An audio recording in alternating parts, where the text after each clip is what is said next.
Vote వేసి ఉంటారో 2 సెనేరియస్ ద్వారా ఎక్స్ప్లెయిన్ తెలుసుకున్నాను. దాన్ని బట్టి మీరు డిసైడ్ అవ్వండి. ఓకే యాక్చువల్గా ఏమవుతుందంటే పిఠాపురం నియోజకవర్గంలో 2,38,000 మంది ఓటర్లు ఉన్నారు. మొన్న ఎగ్జాక్ట్గా 86% 2,04,000 మంది ఓటర్లు ఓటు వేశారు. సో ఓటు వేసిన వాళ్ళు కాపులు అక్కడ 76,000 మంది ఉంటే ఓటు వేసిన వాళ్ళు 65,000 మంది. ఎస్సీ ఎస్టీ 46,000 మంది ఉంటే 39,000 మంది ఓటేశారు. సో అక్కడ కాపు క్యాస్ట్ 76,000 మంది ఉన్నారు, 65,000 మంది ఓటేశారు. These are realistic figures. ఎగ్జాక్ట్గా ఓటు వేసిన వాళ్ళు. బీసీస్ 95,000 ఉన్నారు.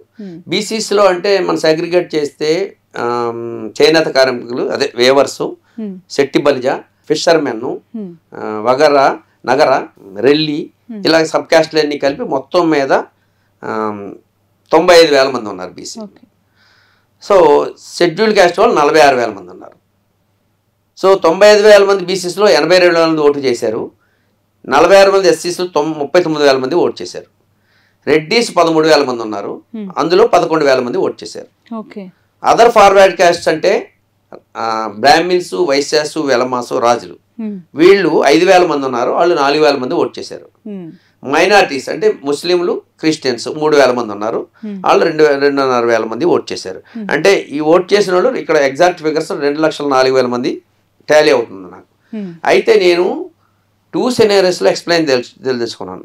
సో 30,000, 40,000, 50,000 వస్తుందని అపోహపడద్దు. మీరే ఈ ఫిగర్స్ని క్యాలిక్యులేట్ చేసుకోండి. ఎందుకంటే బయట నుంచి చూస్తే అక్కడ ఎంతమంది ఎవరు ఏ క్యాస్ట్ ఎలా ఇన్ఫ్లుయెన్స్ అయ్యారో మీకు తెలియదు. మేము అక్కడ గ్రౌండ్లో వెళ్ళి చూసాం కాబట్టి చెప్తున్నాం. అలాగా నేనేమి దేవుడిని కాదు, ఎగ్జాక్ట్గా వెళ్ళి ఇళ్ళకే వేశారని. అక్కడ వాళ్ళ యొక్క మేము ఇంటర్వ్యూ చేసిన దాన్ని బట్టి అక్కడ ప్రయత్నం చూస్తే గెలపోటములు చాలా దగ్గరగా ఉంటాయి. అంతే 10,000 ఎటు 10,000 ఇటే ఉంటాయి తప్ప కానీ అక్కడ గెలవరని ఆవిడ కానీ. ఎందుకంటే ఇద్దరికి ఉండే మెరిట్స్ ఇద్దరికే ఉన్నాయి. ఆల్రెడీ వంగాగీత గారికి ఉన్న మెరిట్స్ ఆమెకి ఉన్నాయి. కాపు అంటే ఇద్దరు కాపులే. అవును, ఇప్పుడు కాపు క్యాస్ట్ అని క్రైటీరియా తీసుకుంటే పబ్లిక్ ఇద్దరు కాపులే. మహిళలతో ఇప్పుడు ఈయన వచ్చినా గానీ ఎవరికి అందుబాటులో లేడనేది ఉండడేమో అనేది అది రియల్.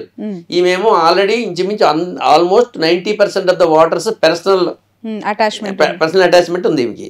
సో ఈ ఫ్యాక్టర్స్ అన్ని చూసుకుంటే అనుకున్నంత ఈజీగా బయట నుంచి ఊహించినదిగా పవన్ కళ్యాణ్ గారికి కొంత క్రేజ్ ఉన్నంతగా లక్షల మెజారిటీ వచ్చేస్తుందని, సరే వస్తుందా రాదా అనేది పక్కన పెడితే అనవసరంగా యూత్ మోసపోతున్నారు బెట్టింగ్లు గట్రా. అది మంచి పని కాదు, జాగ్రత్తగా ఉండాలని అలర్ట్ చేయడమే నా ఉద్దేశం. ఈ ఫిగర్స్ నేను 2 సెనేరియస్తో ఎక్స్ప్లెయిన్ చేస్తున్నాను. పవన్ కళ్యాణ్ ఓపెన్ గా ఏం చెప్తారంటే రాష్ట్ర వ్యాప్తంగా పవన్ కళ్యాణ్ కి ఉన్న చరిష్మా వేరు, పిఠాపురంలో ఉన్న రియాలిటీ వేరు. ఆయన చరిష్మా చూసి బెట్టింగ్లు కాస్తే మొదటికే మోసం. అలాగే నేను గెలవరని నేను అంటలేదు, ఓడిపోతారని నేను అంటలేదు. గెలిస్తే ఎంత మెజారిటీ, గెలవకపోతే ఎంత మెజారిటీ, దాన్ని బట్టి చూడండి. దాన్ని బట్టి ఖాయమని చెప్పట్లేదు, అసలు ఖాయకూడదు. కాసినా కానీ అనవసరంగా మీరు రోడ్డు మీద పడొద్దని, పైగా 1:10 అని 1:5 అని ఇలా కాపు కాస్తున్నారు. సో అలా మోసపోవద్దని ఉద్దేశం. ఈ 3 రోజుల్లోని మీరు చాలా జాగ్రత్తగా ఎక్కువ బెట్టింగ్లు జరుగుతున్నాయి తెలుస్తూ ఉంది. అదే ఉద్దేశంతో చేయడం తెలుసుకున్నాను ఇక్కడికి వచ్చి. సో మీకు చూపెట్టాను కదా. సో ఇంతమంది ఓటర్ వేశారు. ఇందులో 2 సెనేరియోస్ మీకు ఎక్స్ప్లెయిన్ చేస్తాను. ఫస్ట్ సెనేరియో ఏంటంటే మీకే వదిలేస్తున్నాను. 65,000 మంది కాపులు వేశారు. అందులో 20% వంగాగీత గారికి, పోనీ పవన్ కళ్యాణ్ గారి కాపులు అంతా వేసేసారు అనుకుని 80% వేసేసారు అనుకుంటే, వంగాగీత గారికి 20% వేసారు అనుకుంటే 13,000 వంగాగీత గారికి, 52,000 పవన్ కళ్యాణ్ గారికి వేస్తారు కాపుల్లో అలా అనుకుంటే. కానీ అది ఇంకా మరి వంగాగీత గారు ఎక్కువ ఉంటుందా తక్కువ ఉంటుందా అని మరి తర్వాత చూద్దాం. ముందైతే ఓటు చూస్తున్నాం.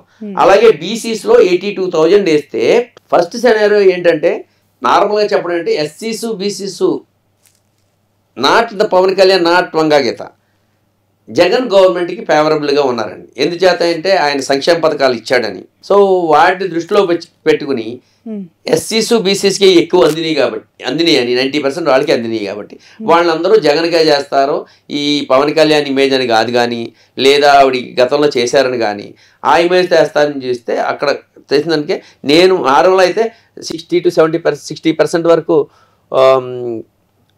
వంగాగీత గారికి పాజిటివ్గా ఉన్నారు బీసీస్, 40% ఏమో పవన్ కళ్యాణ్ గారికి పర్సన్ ఉన్నారు. కానీ నేను ఈ సెనేరియోలో ఏంటి అంటే ఆయన గెలిస్తే ఏంటి ఓడితే ఏంటి అనే దృష్టిలో చేస్తున్నాను కాబట్టి 55% వంగా గీత గారికి 55% ఉంటే 45% పవన్ కళ్యాణ్ గారికి చూపిస్తున్నాను ఇక్కడ.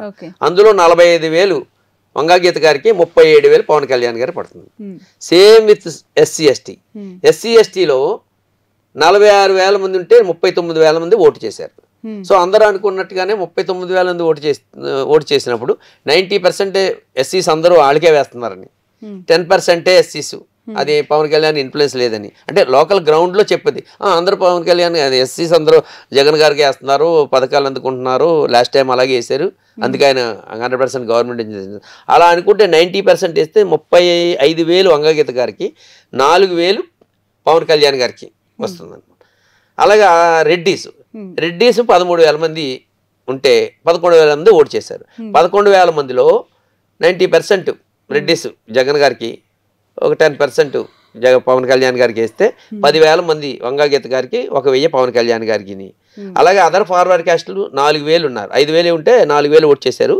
అందులో 75% వేసుకుంటే 25% వంగా గీత గారికి, 75% పవన్ కళ్యాణ్ గారికి. అంటే మీరు ఆలోచిస్తారని నీకు ఫిగర్ చెప్తున్నాను నేను, అంటే మీరు ఒకసారి రికలెక్ట్ చేసుకోమని చెప్తున్నాను వ్యూవర్స్ని. సో 1,000 వంగా గీత గారికి, 3,000 పవన్ కళ్యాణ్ గారికి. మైనార్టీలు 3,000 ఉంటే 2,500 ఓట్ చేశారు. అందులో మైనార్టీలు 80% అంటే, మైనార్టీస్ అంటే ముస్లిమ్స్ అండ్ క్రిస్టియన్స్, వాళ్ళిద్దరూ కూడా జగన్ గారికి వేస్తారని. ఎందుకంటే మైనార్టీస్ బీజేపీ కలవడం వల్ల మైనార్టీ ముస్లిమ్స్ అందరూ కూడా దూరం అయ్యారని. సో వాళ్ళు 80% వాళ్ళకి వేస్తారని, 20% వీళ్ళకి వేస్తే అందులో 2,000 మంది వంగా గీత గారికి, ఒక 500 మంది పవన్ కళ్యాణ్ గారికి. సో టోటల్గా నేను ఇక్కడ చూస్తే ఏమైందంటే వంగా గీత గారికి 1,06,000 ఓట్లు వస్తే పవన్ కళ్యాణ్ గారికి 97,500 వచ్చినాయి. అంటే 8,500 తగ్గినాయి. అంటే ఏంటి, ఓడిపోవడానికి అవకాశం ఉండే ఫిగర్స్ వేసుకుంటే మ్యాక్సిమం అది, అంటే నిజంగా ఓడిపోవాలని కాదు, ఎవరైనా ఎవరు గెలిచినా మంచిదే అని అనుకుంటే ఫస్ట్ సినారియోలో ఓడిపోతే ఎంత అనేది మీకు ఫిగర్స్తో చూపెట్టాను నేను. జస్ట్ 8,000 ఓడిపోవడం వచ్చినా ఏదో 3,000 నుంచో 4,000 నుంచో 5,000 నుంచో మ్యాక్సిమం 7,000 ఓడతారు. సరే ఇప్పుడు అందరూ ఆయన గెలుస్తారనేది కదా, సరే గెలిస్తే ఎంత మెజార్టీతో గెలుస్తారనే దానికి మీకు ఇంకో నెక్స్ట్ సినారియోలో చెప్తాం అనుకున్నాను. సో నెక్స్ట్ సినారియో ఏంటంటే, కాపులు 75% ఉంటే అట్లీస్ట్ ఆయనకి 85%, ఇందాక 80% వేసాను, ఇప్పుడు 85% వేస్తున్నాను, ఇంకా తగ్గుతున్నాను, ఇప్పుడు ఇంకా తగ్గిస్తున్నాను. అంటే అట్లీస్ట్ ఇంత ఆవిడికి అందరితోటి సంబంధాలు ఉన్న కాపులందరితోటి చుట్టరికాలు కూడా ఉన్నాయి. పోనీ అంత ఎగ్నిస్ట్ చేసినా నా ఉద్దేశం అయితే 65,000లో 10,000 మంది అయినా వంగా గీత గారికి వేస్తారు, అంటే 15%. పవన్ కళ్యాణ్ గారికి 55,000 వేస్తారు. ఇది సెకండ్ సినారియో. ఈ సెకండ్ సినారియోలో బీసీసీ 82,000 మంది ఇస్తే పవన్ కళ్యాణ్ గారికి ఎడ్జి చూపెడితే నేను 55% పవన్ కళ్యాణ్ గారి. ఏంటి, ఈవెన్ ఇన్ని పథకాలు ఇచ్చినా కూడప్పటికి కూడా పవన్ కళ్యాణ్ గారికే మొగ్గు చూపి కొత్తగా వచ్చాడనో, సినిమా ఫేవరిజం తోటో, యూత్ ఫేవరిజం తోటో వేస్తే కూడా ఇంతకు మించి పడదు. 55 100% బీసీలు అందరూ ఇంటికి వేయరు. సో పథకాలు అందుకున్న వాళ్ళు ఉంటారు, అందులో లేడీస్ ఉన్నారు, రకరకాలు ఉన్నారు. అందుచేత ఆ విధంగా చేసుకుంటే తక్కువ పర్సెంటేజ్ వంగా గీత గారికి అంటే 45%, 55% వేసుకుంటే అప్పుడు 37,000 వైఎస్ఆర్కి, 45,000 పవన్ కళ్యాణ్ గారికి వస్తుంది అనమాట. సేమ్ విత్ ఎస్సీ ఎస్టీలో కూడా అందరూ అనుకున్నట్టుగానే దాన్ని ఎవరు మార్చలేరు. ఎస్సీ ఎస్టీ 90% వైఎస్ఆర్కి అని, 10% పవన్ కళ్యాణ్ గారికి అని. ఇప్పుడు దాన్ని కూడా నేను ఎస్సీ ఎస్టీ 85% వంగా గీత గారికి వేసి, ఇంకో 15%, ఇంకో 5% పెంచి పవన్ కళ్యాణ్ గారికి వేసిన, అందులో కూడా మీకు 33,000 వైఎస్ఆర్కి, పవన్ కళ్యాణ్ గారికి 6,000 వస్తుంది అనమాట. సో రెడ్డిస్ 13,000లో అది మారదు. ఎవరు ఇక్కడ ఫేవరిజంతో సంబంధం లేకుండా ఇంకా క్యాస్ట్ వైడ్ డివైడ్ అయిపోయారు. కాపులని ఆయన నిలబడ్డాడని, ఈయనేమో రెడ్డి అని. సో కాబట్టి వాళ్ళు రెడ్డిస్ 10,000 వైఎస్ఆర్కి అది మారదు, 1,000 పవన్ కళ్యాణ్ గారికి, ఏదో ఇంప్రెషన్ కొద్ది. అదర్ ఫార్వర్డ్ కాస్ట్లో 4,000 మందిలో 1,000 మంది వైఎస్ఆర్కి, 3,000 మంది పవన్ కళ్యాణ్ గారికి. Other forward caste Brahmins YS 3,000 అటేస్తున్నాం, 1,000 25% ఇటేస్తున్నాం. సో మైనారిటీస్కి వచ్చే వరకు అది కూడా అది పవన్ కళ్యాణ్ గారికి పెద్ద పెరగదు, అది ఇటే ఉంటుంది. అది కూడా 80-20 వేస్తే నేను 2.5 2,500 ఓట్లు ఈయనకి వేస్తే, ఎవరికి వైఎస్ఆర్కి వేస్తే 500 ఓట్లు పవన్ కళ్యాణ్ గారు. ఆ విధంగా టోటల్గా పోలైన ఓట్లు చూస్తే ఇక్కడ 93,500 ఓట్లు వంగా గీత గారికి వచ్చింది. 110 అంటే 1,10,500 ఓట్లు పవన్ కళ్యాణ్ గారికి వచ్చింది. అంటే ఇక్కడ డిఫరెన్స్ ఎంత వచ్చింది? 17,000 వచ్చింది. అంటే దిస్ ఈజ్ ద మ్యాక్సిమం. ఇంతకు మించి వచ్చే ఏ విధమైన అవకాశం లేదు. ఆయన గెలవడం వస్తే 20,000 లోపలనే గెలుస్తాడు. ఓడటం వచ్చినా కూడా 10,000 లోపలనే ఓడిపోతాడు ఆయన. 5,000 ఆ మధ్యలో ఉంటుంది. అంతే తప్ప 30,000 వస్తుంది, 40,000 వస్తుందని, లేకపోతే 50,000 1,00,000 మెజార్టీ అని వింటున్నాం. సో ఈ మెజార్టీ వస్తుందని ఓటు వేసి మోసపోవద్దని నా విజ్ఞప్తి. బెట్టింగ్లు కాయొద్దు. రైట్. రామ్ గారు, మీరు ఇప్పుడు ఇన్ని ఆస్పెక్ట్స్ చెప్పారు. ఇంత గ్రౌండ్ రియాలిటీ అంటే సామాజిక వర్గాల వారీగా విభజించి విశ్లేషించి ఫిగర్స్ ఇస్తూ ఉన్నారు. ఓడిన 10,000 లోపు, గెలిచిన 20,000 లోపు అని చెప్తున్నారు. కానీ పిఠాపురంలో ఉన్న సినారియో అంతా ఎంటైర్లీ డిఫరెంట్.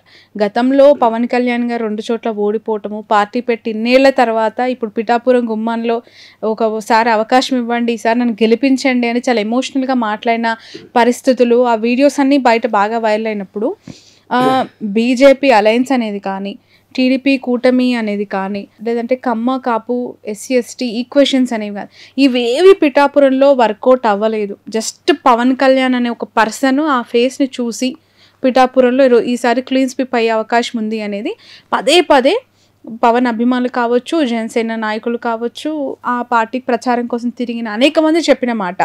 ఇవేమి అక్కడ కనిపించట్లేదంటారు? ఇదంతా అపోహ మాత్రమే. అమాయకులైన జన సైనికులు అపోహపడుతున్నారు. మీడియా కొన్ని మీడియా సంస్థలు ఇన్ఫ్లుయెన్స్ చేస్తున్నాయి. బెట్టింగ్ రాయళ్ళు బెట్టింగ్ కోసం చేస్తున్నారు తప్ప రియల్గా మేము చూసిన గ్రౌండ్స్లో చూస్తే అది ఏ విధంగా, ఎందుచేతంటే నాట్ ఓన్లీ వంగా గీత గారు పవన్ కళ్యాణ్ కాపు అంటే ఇద్దరు కాపులే.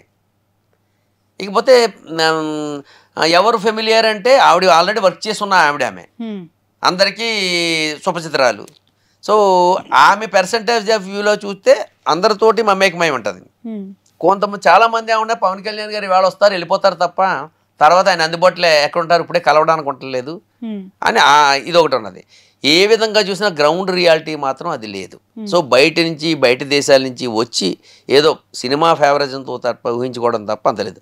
అలాంటి పరిస్థితులు అయితే మరి 2 సార్లు లాస్ట్ టైం 2 సార్లు ఓడిపోయారు కదా, అదంతా ఒకసారి ప్రూవ్ అయిపోయింది కదా. ఇట్స్ ప్రూవెన్ రిజల్ట్ అది.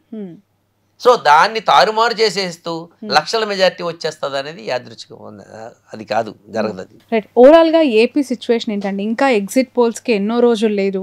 మరికొన్ని అఫ్ కోర్స్ లెక్క పెడితే గంటల్లో బయటికి రావాల్సిన రిజల్ట్స్ ఇవి. మీకేమనిపిస్తుంది ఓవరాల్ గా అవుట్లుక్ ఆఫ్ 125 పార్లమెంట్ సెగ్మెంట్స్ కి సంబంధించి ఎంత ఫిగర్ మీరు అనుకుంటున్నారు? ఎంత ఓట్ ఆఫ్ పర్సంటేజ్ వీళ్ళకి ఫేవరబుల్ గా ఉంది అని యు ఆర్ అజ్యూమింగ్? ప్రభుత్వ వ్యతిరేకత ప్రతి గవర్నమెంట్ కి ఎప్పుడూ ఉంటది, అది సర్వసాధారణం. అది ఏంటంటే ఆ లిమిట్స్ ఎలా ఉంటాయంటే ఏదో 2% నుంచి 10% మ్యాక్సిమం ఉంటుంది, అంతకు మించి ఉండదు అది ఎప్పుడు కూడా. ఎక్స్ట్రీమ్ ఇన్సిడెంట్స్ ఏమైనా జరిగితే తప్ప ఏముండదు. ఇప్పుడు గవర్నమెంట్లో అలాంటి అపోహలు తప్ప అంత జరిగినవి ఏమీ కనిపించట్లేదు. ఇక్కడ 2 రకాలు. ఇక్కడ ఎవరు YSR, other major Chandrababu Naidu plus Pawan Kalyan గారు. లాస్ట్ టైం ఓటు బ్యాంక్ ఎంత వచ్చిందంటే 50.5తో వైఎస్ఆర్ గవర్నమెంట్ 151 సీట్స్తో ఫామ్ చేసింది. 39.5తో టీడీపీ, జనసేన 5.5, బీజేపీ 1%, కాంగ్రెస్ 1%, అదర్స్ ఒక 3% ఇట్లా సీట్స్ వచ్చినాయి అప్పుడు. ఇప్పుడు వీళ్ళు ముగ్గురు ఎన్డీఏ కలిస్తే 46% అవుతుంది. అంతకుముందేమో 50.5% ఆడదండి. ముగ్గురు కలిపినా కూడా 46%. మీరు అనొచ్చు ప్రభుత్వ వ్యతిరేకత ఉంది కదా, తగ్గిపోతుంది కదా అని. ఎస్, 10% తగ్గిపోతుందని అనుకుంటే 50లోంచి 5% తగ్గితే మీరు అన్నట్టుగా ఏమవ్వాలి, ఈ 46కి యాడ్ అయిపోతే 51 అయిపోవాలి. కానీ ఇక్కడికి వచ్చేటప్పటికి ఏమైంది, ప్రభుత్వం చేసిన మంచి పనులు కొన్ని చాలా కనిపిస్తున్నాయి. ఏది ఆల్రెడీ ఓటు వెయ్యని 46% వాళ్ళకు కూడా చాలా మంచి పనులు కనిపిస్తున్నాయి. అంతకుముందు ఆయనకి తెలీదు జగన్ వచ్చి ఏం చేస్తాడు అనేది. ఆయన వచ్చి ఏం చేశాడు, చాలా సంక్షేమ పథకాలు పెట్టాడు. లేడీస్ని ఆకట్టుకున్నాడు ఆయన, బీసీస్ని ఆకట్టుకున్నాడు ఆయన. అందరికీ సంక్షేమ పథకాలకి క్యాస్ట్, క్రీడ్, రిలీజన్ పార్టీతో సంబంధం లేకుండా అందరికీ అందుబాటులో చేశాడు. సో అందుచేత మేము ఓటు మళ్ళీ ఈ 46%లకు 5%, 10% తిరిగేయడానికి అవకాశం ఉన్నది. సో అల్టిమేట్ గా చూస్తే ఏ విధంగా చూసినా ఎస్, ఇక్కడ ఏమైందంటే బీసీసు, ఎస్సీసు గవర్నమెంట్ ఫేవర్ గా ఓట్ చేశారు. గ్రౌండ్ లెవెల్లో చూసింది అది, ఇది అందరూ ఒప్పుకోవాల్సిందే. అలాగే ఫార్వర్డ్ క్యాస్ట్లు అపోజ్ చేశారు. అది రీజన్స్ ఏమైనప్పటికీ రకరకాల రీజన్ చెప్తారు. ఫార్వర్డ్ కాస్టల్ ఏం చెప్తారు, రోడ్లు వేయలేదనో లేకపోతే ఏదో డెవలప్మెంట్ లేదనో వాళ్ళు చెప్తారు. వీళ్ళేమో చెప్తారు, మాకు అన్నీ అందున్నాయి, మాకు సంక్షేమం ఉంది, మీరు రోడ్లు వేసుకుంటారా, మీరు డెవలప్మెంట్ తర్వాత ముందు మాకు తినడానికి ఉండడానికి పెట్టుకాడు, అన్ని జగన్ ఇచ్చాడు, ఆయన అన్నీ నిలబెట్టుకున్నాడు, మళ్ళీ రేపు పొద్దున్న చంద్రబాబు వస్తే ఆయన తీసేస్తాడేమని భయం కొద్దీ వీళ్ళు. ఇక్కడ మనం చూడవలసింది ఏంటంటే పర్సెంటేజ్ ఆఫ్ ఓటు ఎవరు వేసారనేది. సో ఆ పర్సెంటేజ్ ఆఫ్ ఓటు ఎవరు వేసారని చూస్తే ఇన్క్లూడింగ్ రెడ్డిస్, అంటే రెడ్డిస్ కుల పార్టీల కింద విడిపోయినాయి కాబట్టి జగన్ గారు రెడ్డిస్ అని అనుకుంటే అటు 7%, కమ్మాస్ 5% అటు ఉంటే 60% బీసీస్ ఎస్సీస్, అంటే 35%, 23% SC ST, 27% BCs, 10% minorities Muslims, plus 7% Reddys, 67% Jagan గారికి వైపు